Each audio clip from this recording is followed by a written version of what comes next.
नमस्कार दोस्तों, tip top Haryana channel पर आप लोगों का स्वागत है। और अभी आप लाइव स्क्रीन पर एक फोटो आप लोग देख पा रहे हैं और ये लड़की बालिक है और जिसके साथ इसकी प्रेम कहानी शुरू हुई वो भी बालिक है। और उसके बाद इनकी प्रेम कहानी शुरू होती है, प्रेम कहानी के बाद इनकी शादी होती है। शादी के बाद उस लड़के से, अभी आप हमारे लाइव स्क्रीन में आप लोग वो लड़का देख पा रहे हैं, इससे 15 लाख की मांग की जाती है और पैसे ना देने की वजह से इस पर रेप का मुकदमा कर दिया जाता है। और क्या है पूरी कहानी वो हम इस लड़के से ही जानेंगे। कैसे मिले, कैसे बातचीत हुई, फिर कब पैसों की डिमांड की गई और कब रेप का मुकदमा डाला। सर नमस्कार। नमस्कार। क्या कुछ पूरी बात हुई, कैसे ये लड़की आपके टच में आई, कब आपकी बातचीत होनी शुरू हुई और फिर पूरे मामला है क्या ये? सर जनवरी 2019 में पहली बार बातचीत शुरू हुई थी सर फ़ोन पे। उसके बाद लगातार मैसेज वगैरह पे होती रही व्हाट्सएप पे। उसके बाद व्हाट्सएप पे होती रही जी। उसके बाद मैं रहता था जी लखनऊ में। मैं वेंडर हूँ जी LNT का, मेरा काम चल रहा था लखनऊ में। और मेरे से जी अपने शॉप सामान वगैरह मंगाती थी, ड्रेसेस वगैरह। बात कब होनी शुरू हुई, कैसे बात हुई है, मतलब किसके थ्रू बात हुई है? आपका नंबर उसके पास गया कैसे? क्योंकि अभी आप बार बार यही बोल रहे हो। वो तो जी लड़की जाने कहाँ से नंबर आया मेरे पास। मतलब आपको टारगेट किया गया था? टारगेट किया गया था। मेरे पास फ़ोन आया नॉर्मल। मैंने नॉर्मल बात की, फिर उसका व्हाट्सएप मैसेज आने शुरू हुए। फिर जी बातचीत शुरू मतलब की। दोनों की रजामंदी थी, रुचि आपने भी ली है? हाँ जी, बात करेंगे तो हम भी क्यों सनाटेंगे जी। हमने भी बात करी जी। ये पूरी चैट है जी पूरी। फिर जी लगातार होती रही बात। वो मेरे से अपनी गिफ्ट्स भी मंगाती रही जो मैं फ्लिपकार्ट से भेजता था जी। मेरे पास सारे बिल हैं जी, कोर्ट में जमा कर दिए थे हमने। फिर जी पहली बार मिले थे 27 जनवरी 2019, बर्थडे था जी। मैंने पहले तो जी हम शॉपिंग करने गए थे, लड़की बोली सामान खरीदना है। हाँ, पानीपत में। फिर जी हमने लंच किया। फिर जी वो बोली होटल में चलना है। मैं जी ठीक है। इच्छा उसी की थी या इच्छा दोनों उसी की थी जी, मैसेज में भी है, पहले ही प्लान बन रहा था। फिर जी हम होटल रॉयल में गए थे। फिर लगातार हम मिलते रहते, जब भी मैं पानीपत आता था हम मिलते थे। कहाँ पे रॉयल होटल? ये जी एन के पास में ही है जी, अनाज मंडी के उधर। फिर जी लगातार कभी किसी होटल में, कभी किसी होटल में, रॉयल होटल में जी 5-6 बार मिले होंगे जी। फिर जी लड़की बोली शादी करनी है। मैं ठीक है। फिर इसकी मम्मी बोली बेटा शादी कर ले थोड़े दिन बाद। मैंने कहा जी अभी नहीं, अभी थोड़े दिन बाद करेंगे। इसकी मम्मी बोली नहीं नहीं, तुम लोग ऐसे ही कर लो, मेरे तो नॉर्मल शादी कर लो, मेरे तसल्ली हो जाएगी। फिर हम 2-4 महीने बाद भेज देंगे। फिर जी होटल के कमरे में गंदरव ब्याह किया हमने, नॉर्मल मांग में सिंदूर भर के। फ़ोटो भी है जी उसकी। कोई कोर्ट मैरिज नहीं है? ना कोई कोर्ट मैरिज नहीं थी। कोर्ट मैरिज तो जी लड़की का पहले से प्लान था ट्रैपिंग करने का, इसी को कहते हैं जी हनी ट्रैपिंग। फिर जी मैंने बोला जी अब लड़की भेज दो जी, इकट्ठे रह लें। दो परिवार वालों को बता दिया था कि आपने होटल में शादी किया? बाद में बताया था जी मैंने तो, जब घर में बातचीत चलती ना, मैरिज की चैट है जी। फिर जी इसका मौसा है कप्तान सिंह, वो अपनी वाइफ के साथ और बच्चों के साथ भी वृंदावन गए थे जी। 7 जून को गए थे शायद। आपके साथ? हाँ जी, लड़की भी साथ थी जी। फिर लड़की बोली, लड़की की मम्मी बोली कि ना इकट्ठे भेजेंगे दोनों की शादी। एक ना इसकी बहन है सुकीर्ति, गोल्डी नाम है जी, उसके बॉयफ्रेंड ने जाना था। प्रताप नाम है जी, चैट में नाम है जी उसका भी। इसका क्या नाम है जो जिसके साथ आपके ये पूरी मतलब घटना घटी है आपके साथ, ये पूरी की पूरी हनी ट्रैप आप बता रहे हो? हनी नाम है जी इसका। हनी नाम? हाँ, हनी है जी। अच्छा, फिर क्या हुआ? फिर जी घुमाए। इसकी बहन का बॉयफ्रेंड तो आया नहीं था जी, दूसरी बार गए थे हम, 21-22 तारीख को गए थे जून में 2019 में। और यूपी में रहता है जी। फिर हम तीनों घूम के आ गए लखनऊ में। मेरे को काम था, अपनी साइट पे जाना था बिल लेने के लिए। मैं अपनी साइट पे भी गया था, कानपुर भी गए थे जी। रास्ते में कानपुर पड़ता है, 3-4 दिन रहे थे जी, वापस आ गए। फिर मैंने कहा ऐसा है इसकी अम्मी को, 50,000 रुपये तो जी महीने के आने जाने के लग जाएंगे ऐसे तो बाहर, रोज़ रोज़ ही बाहर होटल में भी नहीं मिल सकते ये भी। तो जी शादी-शुदी लड़की भेज दो जी। इसकी अम्मी बोली, शादी करेली थी हाँ, आप लोगों ने? हाँ, इसकी माँ का नाम है जी गीता। बोली 15 लाख ले यार, नहीं तो तेरे को रेप के मुकदमे में ठोकूँगी। अब तेरे को हमने पूरे वो है। फिर क्या है जी पूरे वो? हम 15 लाख चाहिए मेरे को, ये बोली। उसकी भी कोई चैट है? हाँ जी, चैट है, दिखा देता हूँ जी। तो आप लोग देख पा रहे हैं ये जो बड़े बड़े ग्रंथ हैं, वैसे तो कोई पढ़ता नहीं है इनको जब पढ़ने की बारी आती है, लेकिन जब किसी के ऊपर मामला दर्ज हो जाता है और कोर्ट में मामला चल जाता है तब तो इससे बड़े बड़े भी ग्रंथ पढ़े जाते हैं। और ये सारी की सारी चैटें हैं। इन चैटों में आप लोग देख सकते हैं कि इसमें लिखी बातें हैं सारी की सारी। और ये सबसे अच्छी बात की इस युवक ने कि सारी चीजें इसने बैकअप रखा, सारी की सारी। ये व्हाट्सएप चैट है। व्हाट्सएप चैट है जी। लड़की खुद कह रही है 15 लाख दे, तेरे लिए बड़ी चीज़ नहीं है। और कल मेरे ताऊ के लड़के प्रवेश का नंबर दे रही हूँ, उससे मिल लेना। जी प्रवेश मेरे से 4 दिन पहले मिला भी था। अच्छा, ऐसा शादी क्या के काम बाद करते हो आप? आपके लिए 15 लाख कोई बड़ी चीज है ही नहीं है। सर ऐसा कोई मेरे आप मेरे मेरे बिजनेस है क्या आपका कोई बड़ा? सर मैं एल&टी का वेंडर हूँ।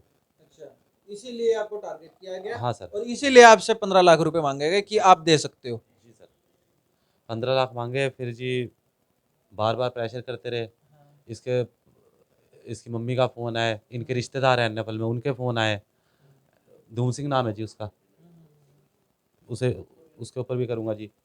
और जी एक वकील है पानीपत का, नाम नहीं ले सकता जी उसका, उसके कहने पे एफआईआर दर्ज हुई थी जी। पुलिस मैं में कैसे गए? पुलिस तक कैसे पहुंचा? क्योंकि सर जब मैं जब जब जैसे अभी आप बता रहे हो, शुरू में तो आपकी और उस परिवार की बातचीत ही हो रही थी, वो 15 लाख की डिमांड कर रहे थे, आप मना कर रहे थे, फिर पुलिस तक कैसे बात गई? जैसे अभी आप बता रहे थे कि जो लड़की की माँ है उसने ये भी बोला कि हम आपके ऊपर रेप का आरोप भी लगा देंगे, लेकिन ये ज्ञान किसने दिया कि पुलिस में चले जाएं? सर पुलिस में मेंटली हरास ज़्यादा कर रहे थे, ज़्यादा परेशान कर रहे थे, रोज़ धमकियाँ मिल रही थी मेरे को। कौन दे रहा था धमकी? सर लड़की की माँ, लड़की की बहन और जी इनके रिलेटिव हैं नेपाल में। मतलब पूरा पूरा और परिवार? हाँ, और प्रवेश है इसका ताऊ का लड़का, उसके खिलाफ सिर्फ ये मैसेज है। उसने मेरे को अपने कॉलेज में बुलाया था, लेक्चरर है जी वो अच्छा। सरकारी। इनका बिजनेस है जी। लड़की ने अपने मामा पे भी रेप का इल्ज़ाम लगाया था, एविडेंस दे सकता हूँ। इसकी मामी सगी मामी है, उसने मेरे को बताया था। और वॉइस रिकॉर्डिंग भी है जी मेरे पास, जो मैंने कोर्ट में नहीं दी, ज़रूरत नहीं समझी हमने। लेकिन जो फिर जी मैं सर के घर गया, सर से हमारे पुराने रिलेशन है त्रेन सर से। मैं जी ऐसी-ऐसी बात हो गई है। तो मामला इन्होंने कौन से थाने में दर्ज हुआ आपका? मामला मॉडल टाउन में हुआ था। पहले मैंने दरख़्वास्त दी थी 30 जुलाई 2019 को। क्या दरखास्त दी थी आपने? मेरे से 15 लाख की डिमांड कर रहे हैं और मेरे को झूठे रेप केस में फँसाने की। उसमें जी आईओ अपॉइंट किया था राजेश झांगरा को। राजेश झांगरा जी मेरे को मिला भी था। ठीक है। मैं दिल्ली से आ रहा था उस दिन। फिर मिलते ही बोला 50,000 रुपए दे दे। मैं किस चीज़ के? कह रहे एफआईआर दर्ज करने के। मैं जी रसीद दे दो 50,000 रुपए की, मैं 1 लाख दे दूँगा। 50,000 किस चीज़ की? आप रसीद तो दो, एफआईआर दर्ज करने के पैसे लगते हो। मेरे को तो पता नहीं जी, मैं कौन-सा रोज़ थाने में जाता हूँ। तो ये देखने वाली बात है, कभी और हमेशा ही एक हमें स्लोगन सुनने को मिलता है हरियाणा पुलिस की तरफ से, सेवा सुरक्षा और सहयोग। जब ये बातें कई बार उठती हैं कि हम पुलिस में शिकायत देने के लिए गए थे, वहां पे हमसे पैसे की पेशकश की गई है, और आज फिर यहाँ पर जो दोबारा से बात आई है कि एफआईआर लिखवाने के 50,000 रुपए। तो हाँ जी, फिर क्या हुआ? सर ये सारे सबूत देखने के बाद भी बोला। और फिर जी राजेश झांगरा गया है 5 या 6 अगस्त मेरी कंप्लेंट देने के बाद लड़की के घर। अच्छा, ये कहाँ से पता लगा आपको वो लड़की के घर गया? लड़की ने अपने एविडेंस से बोल रखा है अच्छा, सर। लड़की ने बताया। हाँ, उनसे पैसे लिए हैं। और जी राजेश झांगरा ने एसएचओ मॉडल टाउन, उसका दोस्त है जी रणवीर सिंह का अच्छा। झांगरा, इनके आपस में बातचीत हुई।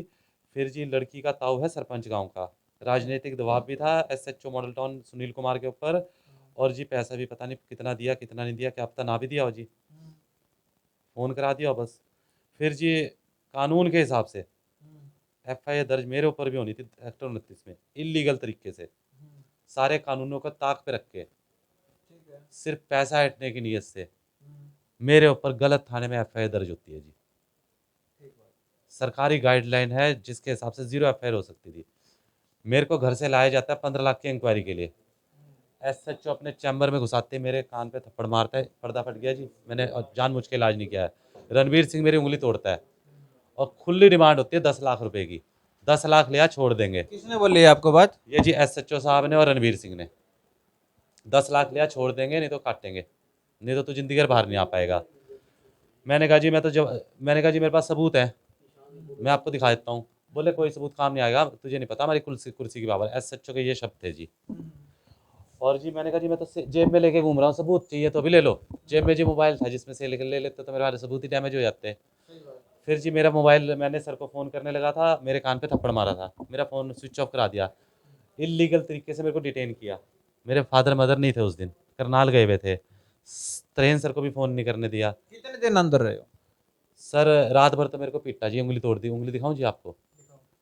तो आप लोग देख सकते हैं, जब तफ्तीश के लिए बुलाया जाता है तो मारपीट तो कर ही नहीं सकते। अभी बताया कि एसएचओ जो मॉडल टाउन थे उस टाइम पे, उन्होंने इनके कान पर मारा, पर्दा फटा और फिर पैर की उंगली तक भी तोड़ दी गई। तो सर इसकी कंप्लेन कर रखी थी, झूठी रिपोर्ट बनाई पुलिस ने लंबी चौड़ी, संदीप सिंह डीएसपी ने, और जी ओम प्रकाश डीएसपी, और जी वो क्या नाम है उसका, वीरेंद्र सैनी जी, वो भी हुआ था जी।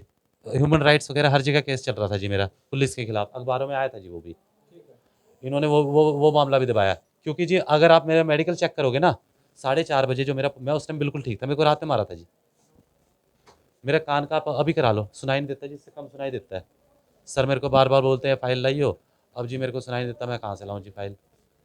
तो इसी बीच में तो जो वकील हैं उन्होंने केस लड़ा, तो सबसे बड़ी बात तो ये है कि वो इनके लिए भगवान बनकर आए। तो उनसे ही पूछ लेते हैं कोर्ट में क्या कुछ बातचीत हुई है और कैसे ये केस जीते हैं। सर नमस्कार। तो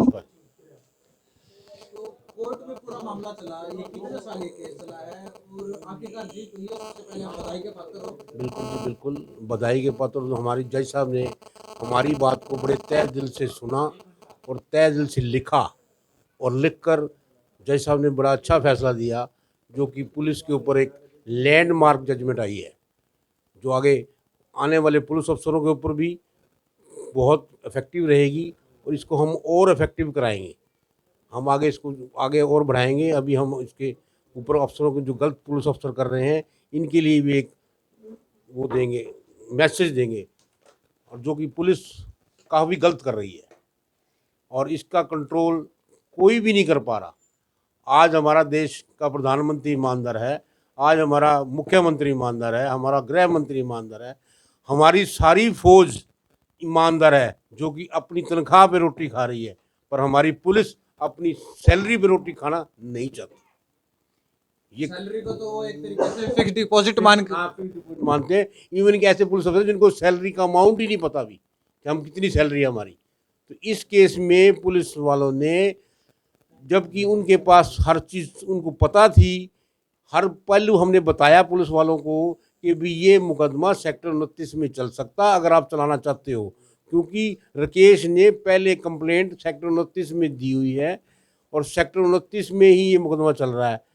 और उस कंप्लेंट के बारे में जब लड़की के माँ बाप को और लड़की को पता लगा, क्योंकि 5/8/2019 को पहली बार वो गया थानेदार जांगड़ा, राजेश जांगड़ा, उसने जाके इनको बताया, उसकी सलाह पे या कैसे सलाह पर ये एक झूठी दरखास्त बना के तैयार करके थाना माल्टन में दे दी गई।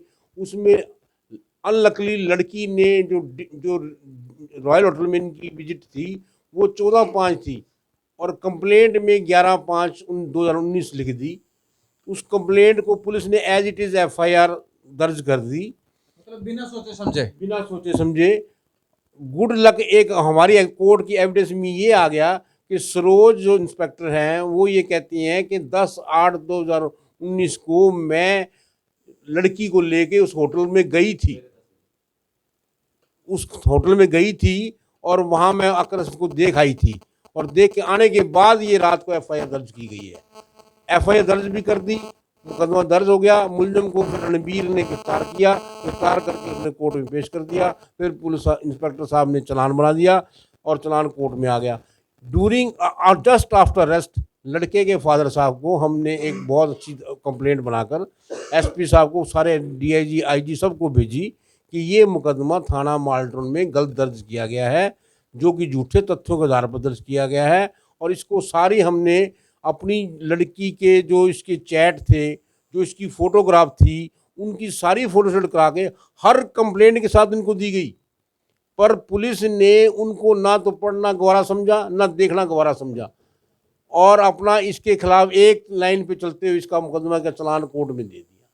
चालान कोर्ट में देने के बाद लकली ये अच्छा रहा कि इसकी बेल हाई कोर्ट ने दे दी, क्योंकि नहीं तो कोविड में ये कई साल अंदर रहता, आज तक अंदर ही रहता। तो उसकी बेल हाई की वजह से जो जमानत हो गई थी, उसको पहले बेल मिल गई, कोरोना से पहले ही बेल मिल गई थी। हमारे एफर्ट से हम जैसे भी हमने चलो वहाँ परसू किया, बेल मिलने के बाद आज ही अब बड़ी मुश्किल से 24/5 को हमें डिसीजन जज साहब से मिला है, जो कि बहुत ही अच्छा लिखा उन्होंने एक एक चीज़ लिखी है इसमें। हमने जज साहब को एक लेटर दिया था जो इसमें लिखा हुआ है लेटर जजमेंट में, क्योंकि 2013-14 में गवर्नमेंट ऑफ इंडिया ने all chief justice, chief secretary को ये डायरेक्शन दी थी कि जहां अक्रस नहीं होता और कंप्लेंट आती है तो 0 एफआईआर दर्ज की जाए। उस लेटर को भी हमने जज साहब को दिया। फिर मैंने सरोज को सवाल किया कि जब ये अक्रस यहाँ नहीं था तो आपने 0 एफआईआर दर्ज क्यों नहीं की? तो वो कहती जी मैंने तो इंस्पेक्टर साहब को बता दिया था। फिर इंस्पेक्टर साहब से ये सवाल पूछा गया, वो कहता जी मैंने इस बात को अपनी पुलिस कार्रवाई में कहीं नहीं लिया। क्यों नहीं लिया? हाँ, नहीं लिया, साइलेंट हो गए कि मैंने इस कार्रवाई को कहीं नहीं लिखा कि 0 एफआईआर दर्ज होनी चाहिए। उस सरोज ये कहती थी कि डिस्ट्रिक्ट में तो कहीं भी एफआईआर दर्ज कर लो, पुलिस को पावर है। ये कहीं ना कहीं इनके ज्ञान की कमी नहीं दिख रही है? ज्ञान की कमी नहीं है, इनके दिमाग की कमी है। ये जानबूझ के हरास करने के लिए मुकदमा दर्ज हुआ था। ज्ञान तो इनको पता है कि तो अक्रस जहाँ होगा मुकदमा वहीं दर्ज होगा, जबकि ये इनकी इन्वेस्टिगेशन में चलान से पहले आ गया था कि लड़के ने वहाँ कंप्लेंट की हुई है और वो चल रही है। पैरेलल केस दैया ने उस अपनी जो सेक्टर 29 की कंप्लेंट को कोर्ट में दायर कर दी। कोर्ट ने 2-3 बार वहाँ सेक्टर 29 भेजी। सेक्टर 29 वाले कहते हैं जी ये अक्रस माल्टोन का है, माल्टोन कहते हैं जी वहाँ का है। वो कोर्ट ने आफ्टर ऑल टायर होके जज साहब ने एफआईआर ऑर्डर कर दी कि आप मुकदमा सेक्टर 29 में दर्ज करो। वो मुकदमा दर्ज हुआ, उसको इन्वेस्टिगेशन हुई, उसमें जज साहब ने माना, उसमें पुलिस ने माना है कि इनका लव अफेयर था और ये आते जाते थे, मिल जाते थे, इनकी चैट है। और पुलिस ने इसका मोबाइल भी कब्जे में लिया, वो हर चीज़ वहाँ लेकर उन्होंने कहा कि पर ऑफेंस मुकदमा नहीं बनाया उसके खिलाफ, लड़की के खिलाफ मुकदमा नहीं बनाया। लड़की के खिलाफ मुकदमा दर्ज ना गिरफ्तार किया, ना उसके माँ बाप गिरफ्तार किया। आज भी हमारा वो कोर्ट में केस पेंडिंग है। अब हम इस जजमेंट के बाद एसपी साहब को रिक्वेस्ट करेंगे कि 173(8) में दोबारा इन्वेस्टिगेशन करके जो लड़के केस दरखास्त दी थी उसका चालान कोर्ट में दिलवाया जाए और हमें उस केस में भी न्याय पाने का हक प्राप्त हो सके। आगे उसको कार्रवाई करेंगे। अब पुलिस जज साहब ने बड़ी अच्छी से उनकी नेग्लिजेंस को देखते हुए, उनकी लैप्स ऑफ इन्वेस्टिगेशन को देखते हुए जज साहब ने 3 दोषियों को, पुलिस अफसरों को जो कि तीनों ही इस केस के इन्वेस्टिगेटर थे, उनको दोषी पाके और उनके खिलाफ जज साहब ने ऑर्डर किया है कि departmental action against SI Ranbir, PW11 inspector Saroj और इंस्पेक्टर SHO सुनील कुमार तो पोस्टेड यहीं सिटी SHO में है। और अब ये जजमेंट की कॉपी कोर्ट भी भेजेगी और हम भी एसपी साहब को परस्यू करेंगे, DG साहब को परस्यू करेंगे और इनकी डिपार्टमेंट इंक्वायरी में भी हम कोशिश करेंगे, पुलिस को सुझाव देंगे कि हमारी भी इन्वेस्टिगेशन में शामिल करके इनके खिलाफ सख्त से सख्त कानून के अनुसार सज़ा दी जाए और पैरेलल मुकदमा भी कोर्ट में दायर करेंगे। क्या कुछ सजा हो सकती है यदि हम बात करें, क्योंकि कोर्ट ने ये दोषी तो बना ही दिए हैं, अपराधी तो हो ही चुके हैं जब डिपार्टमेंटल इंक्वायरी के लिए आदेश दे दिए हैं कोर्ट के द्वारा, तो इसकी मैक्सिमम सजा क्या हो सकती है इसकी? कोर्ट मैक्सिमम तो जी डिपार्टमेंट इनको सर्विस से भी खत्म कर सकता है जी, इतनी है जी। ये अफसर के ऊपर है अब जो डिपार्टमेंट इंक्वायरी होगी, पर डिपार्टमेंट इंक्वायरी में ऐसी कोई चीज़ नहीं है जो इस जजमेंट में उनको डॉक्यूमेंट्री एविडेंस ना अवेलेबल हो। इसमें सारी एविडेंस अवेलेबल है कि जो पुलिस ने लैप्स किया है, इंटेंशनली लैप्स किया है। तो क्या लगता है आपको डिपार्टमेंटल इंक्वायरी में, आपको क्या लगता है, आप सेटिस्फाइड होगे उससे या नहीं होगे? डिपार्टमेंट सेटिस्फाई अगर हम परस्यू नहीं करेंगे तो पुलिस फिर उनके हक में ही करेगी, पर हमें उनके पीछे लगना तोड़ इसको हम तोड़ तक लड़ेंगे। अब हम पीछे नहीं हट सकते क्योंकि जज साहब ने हमें एक ये लैंडमार्क जजमेंट दी है पुलिस के अगेंस्ट, और आगे फ्यूचर में भी पुलिस ऑफिसरों को ये ज्ञान हो जाए कि भाई ये अपना ऐसा काम ना करें मतलब ये एक मिसाल बने उन पुलिस ऑफिसरों के, उन पुलिस कर्मियों के जो इधर की उधर FIR करते हैं या कोई पैसे वैसे की मांग करते हैं, FIR करते हैं, बिना कानून के अवहेलना करते हुए कानून के अनुसार नहीं चलते, उनके खिलाफ लैंडमार्क जजमेंट है। तो अभी दोबारा से हम जो पीड़ित है राकेश, इससे दोबारा से हम मिलते हैं। अब ये सारी कहानी हुई, इससे आप समाज में क्या मैसेज देना चाहोगे? नौजवान बच्चों को एक ही मैसेज दूंगा, अपना पढ़ाई लिखाई पे ध्यान दो। ये इस लव स्टोरीज वगैरह में कुछ नहीं रखा, प्रेम जाल में कुछ नहीं रखा, कोई भी लड़की कभी भी कर देगी जी, कोई भी लड़की। चाहे वो अरेंज मैरिज हो चाहे वो लव मैरिज। कोई भी कर देती है जी वो तो। कुल मिला के हम भी अपने चैनल के माध्यम से लोगों से अपील यही करेंगे, सतर्क रहें, सजग रहें, और जो आपका काम है आप अपने काम पे ध्यान दें और किसी काम पे ना ध्यान दें। और लड़कियों से जब जो जैसे आपकी पढ़ाई का समय है, नौकरी का समय है, उससे लड़कियों से भी बचें, क्योंकि ये आपका काम का समय होता है, आपके करियर बनाने का समय होता है। और पल पल की अपडेट्स के लिए जुड़े रहें मनीष कुमार पानीपत से।